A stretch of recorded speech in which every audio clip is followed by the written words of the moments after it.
Hare Nama Hare Nama eva kevalam Kalo nasteva nasteva nasteva gatiranyata.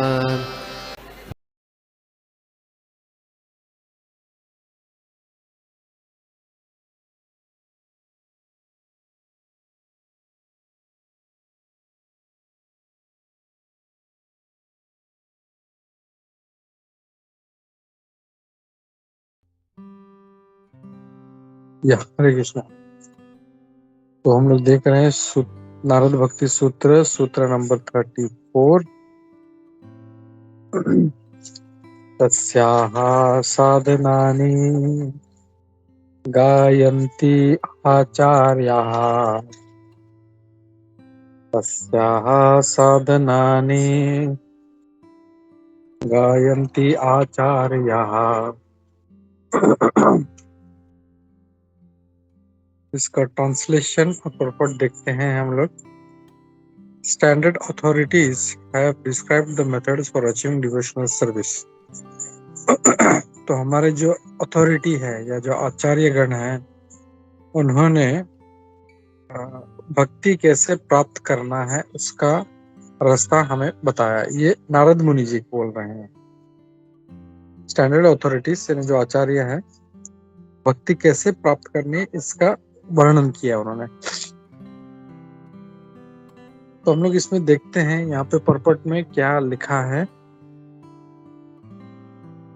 तो जो पराभक्ति है उसका जो क्या बोलते हैं, उसका जो सार है वो डिस्क्राइब किया गया है। The highest stage of devotional service, जो पराभक्ति है वो। Narad Muni ji now turns to the practices one must perform. तो उसका सार, पराभक्ति जो है उसका सार तो बता दिया। अब क्या चीज फॉलो करना है, मतलब किसी को बता दिया इस जगह जाना है, लेकिन कैसे जाना है वो डायरेक्शन भी देना है। तो अब नारद मुनि जी वो जो प्रैक्टिसेस हैं या क्या क्या करना है उस स्तर तक पहुंचने के लिए वो उसका वर्णन करेंगे।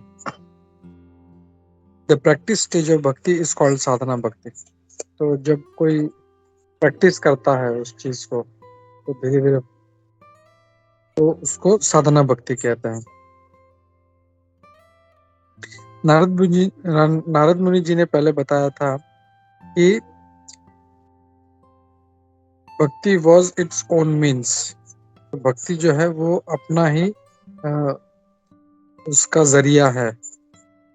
And it does not depend on anything else. और वो किसी और पे डिपेंड नहीं करता, किसी पे अवलंबित नहीं रहता, खास करके ज्ञान का। और श्री प्रभुपाद जी इस बात को हाईलाइट कर रहे हैं कि भक्ति doesn't even depend on the devotees practice. ये बहुत पावरफुल स्टेटमेंट है कि जो भक्त जो प्रैक्टिस कर रहा है उसके ऊपर भी डिपेंड नहीं करती भक्ति। यानी हम लोग कुछ भक्ति प्राप्त करने के लिए हम लोग कुछ फॉलो कर रहे हैं, श्रवण कर रहे हैं, भजन कर रहे हैं, प्रसाद खा रहे हैं, तो इसके ऊपर भी डिपेंड नहीं करता। तो भक्ति इज टोटली इंडिपेंडेंट। आगे कहते हैं Krishna consciousness cannot be aroused simply by practice. तो कृष्ण भावनामृत ऐसा नहीं है कि हम लोग कुछ प्रैक्टिस करना शुरू करें और वो चेतना जाग जाएगी। यानी फॉर एग्जाम्पल किसी ने कहा है आप रोज प्रसादम खाओ, आपका चेतना जाग जाएगा, या आप श्रवण करो तो उससे आपका चेतना जाएगा। तो उसके ऊपर डिपेंड नहीं करता है। ऐसा नहीं है कि हम लोग वो करेंगे और वो तुरंत जाग जाएगा Krishna consciousness. Actually there is no such practice. ऐसा कोई प्रैक्टिस है ही नहीं। When we wish to develop our innate capacity for devotional service, there are certain processes which, by our accepting and executing them, will cause that dormant capacity to be invoked. यहाँ पे क्या कहा गया है, जब हम लोग चाहते हैं कि वो innate capacity जो हमारे अंदर जो सुप्त अवस्था में है वो कैपेसिटी वो जब जागृत हो, हम लोग चाहेंगे तो एक किसी मार्ग से जब हम लोग उसको एग्जीक्यूट करेंगे तो वो जो सुप्त अवस्था में है वो धीरे धीरे जागना शुरू हो जाएगी, और उस प्रैक्टिस को यहाँ पे साधना भक्ति कहा गया है। नेक्टर ऑफ डिवोशन भक्ति रसामृत सिंधु, उसमें कहा गया The rules and regulations of bhakti are meant to cure a conditioned soul of madness that causes his bondage and suffering. तो ये जो भी उसमें साधना भक्ति में जो भी रूल्स एंड रेगुलेशंस दिया गया है वो इसके लिए है ताकि हमारे अंदर ये जो ये बद्ध जीव है जिसका पागलपन है वो इस जो बंधन में है और इस पीड़ा में है उससे वो निकले। वो तो श्री प्रभुपाद जी लिखते हैं, जिस प्रकार एक मनुष्य का पागलपन किसी साइकियाट्रिस्ट के निर्देशन से ठीक होता है, वैसे ही साधना भक्ति जो है इस जो जीवात्मा है उसका पागलपन सब दूर कर देती है, जो इस माया से ग्रस्त है और भौतिक भ्रम में है उससे वो निकल जाएगा। तो नारद मुनि जी आगे कहते हैं कि says that the methods he will teach have been given by the acharyas। तो वो जो बताने वाले हैं वो आचार्यों ने दिया है। Those who teach by both words and deeds। जो आचार्य जो है वो न सिर्फ बोलते हैं लेकिन करके भी दिखाते हैं। Bhakti can be taught only by Vaishnava acharya and their representatives. तो भक्ति जो है ये सिर्फ हम लोग को वैष्णव आचार्य और उनके जो प्रतिनिधि है वो ही हम लोग को सिखा सकते हैं, और दूसरे किसी धर्म के जो टीचर है वो लोग नहीं बता सकते, या जो मायावादी है भक्त के रूप में वो लोग नहीं बता सकते।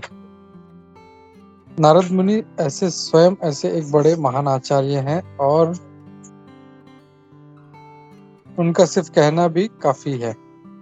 स्टिल फॉलोइंग द परंपरा ट्रेडिशंस ही कोट्स, फिर भी वो अगर कह भी दे तो भी हम लोग उसको मान सकते हैं, लेकिन फिर भी वो जो है अपने आचार्यों को कोट कर रहे हैं कि इस आचार्य ने ये कहा, इस आचार्य ने ये कहा। Thus his teachings are acceptable to all। और इसका और इसीलिए नारद मुनि जी का जो शिक्षा है वो सभी लोग ग्रहण करते हैं, चाहे वो किसी भी संप्रदाय का हो। नारद मुनि जी को वो फॉलो करते हैं, ये जो भी शिक्षा है। यहाँ पे नारद मुनि जी एक वर्ड यूज करते हैं गायंती, वो गाते हैं।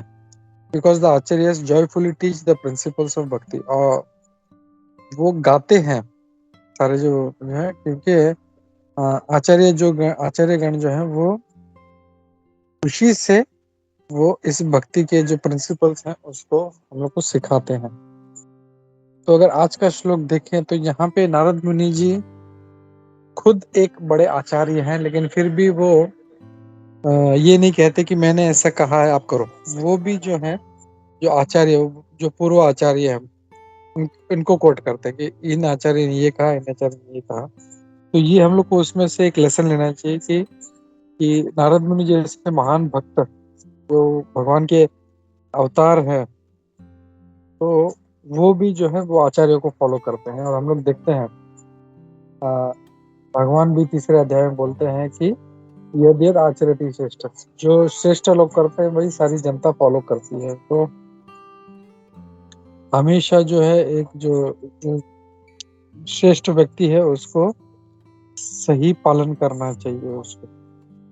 और यही नारद मुनि जी बता रहे हैं कि हम लोगों को बड़े बड़े आचार्यों के जो निर्देश है उनका पालन करना चाहिए। तो वो आगे एक एक सूत्र में अभी ये भक्ति को कैसे प्राप्त करना है वो रास्ता बताएंगे। तो मैं रुकता हूँ, किसी का कोई कमेंट है तो लेते हैं। हरे कृष्णा।